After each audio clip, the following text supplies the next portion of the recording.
This chapter will take you through the correct procedures for entering and exiting the aircraft, as well as the correct procedures for general aircraft winching.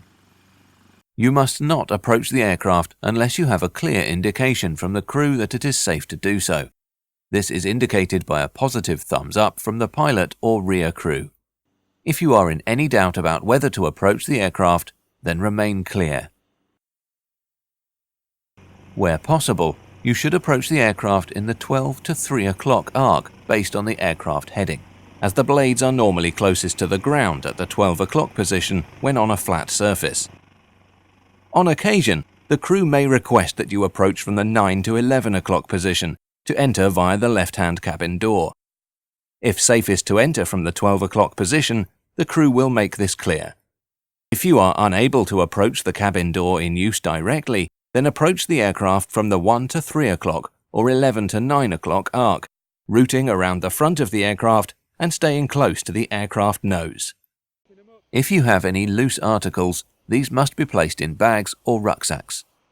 Once on board the aircraft, the search and rescue group leader should identify themselves to the helicopter crew, and they may be put on the aircraft intercom.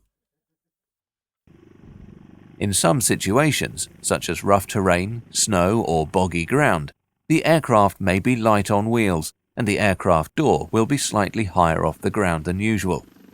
Care should be taken when entering and exiting due to increased aircraft movement and stronger downdraft.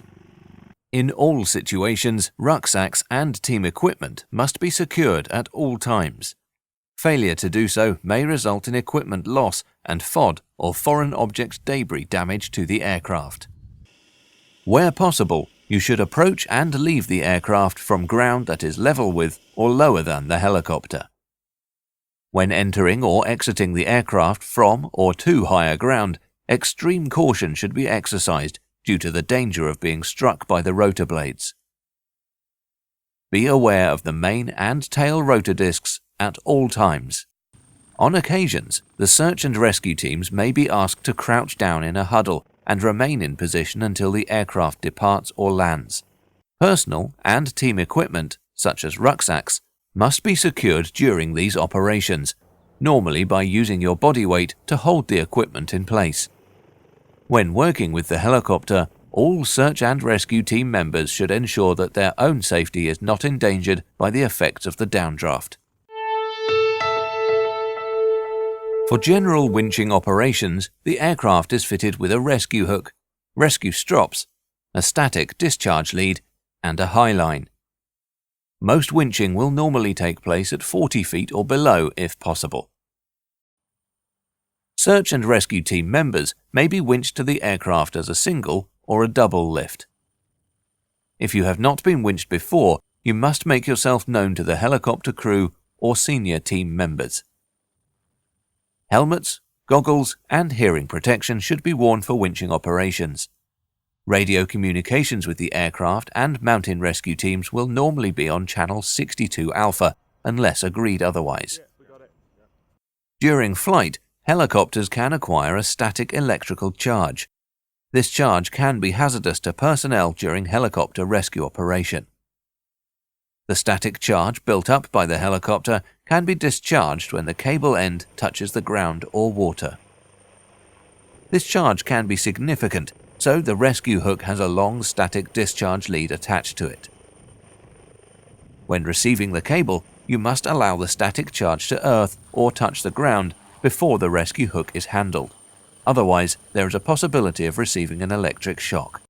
When a member of the helicopter's crew is present in the winching area, he will have overall control of the winching operation. His instructions must be followed, and you should wait until you are called forward before approaching the winching area. The downdraft produced by the aircraft can be intense. Ensure all equipment and loose articles are secured to avoid them being blown away. Put your equipment and bags on the grab-it hook or quick draw before putting yourself in the rescue strop. The rescue strop goes under the arms and around the back. The strop's becket or toggle should then be pulled towards you. The winch hook should be held in one hand. A clear signal should be made to the crew that you are ready to be winched, and elbows should be kept down by your side throughout the winch. If the bag starts to flay during winching, then a loose grip on the bag will hold it steady, but remember to keep your elbows down at all times. On approach to the aircraft door, do not attempt to assist the winch operator. Allow him to pull you on board. When being winched from the aircraft, remain in your seat with the safety harness on. The winch operator will pass the rescue strop to the search and rescue team member to attach. Wherever possible, you will be winched with your equipment, bags and rucksacks. These should always be attached to the quick draw. Only once the strop is attached to the winch cable, and with the permission of the winch operator, should you approach the door. When you are winched out of the aircraft, keep your arms down by your sides. Once you have been winched clear of the door, allow your legs to go straight, and the rucksacks will now be at chest height. On reaching the ground, ensure you remove yourself from the strop first, before removing your rucksack and kit from the quick draw.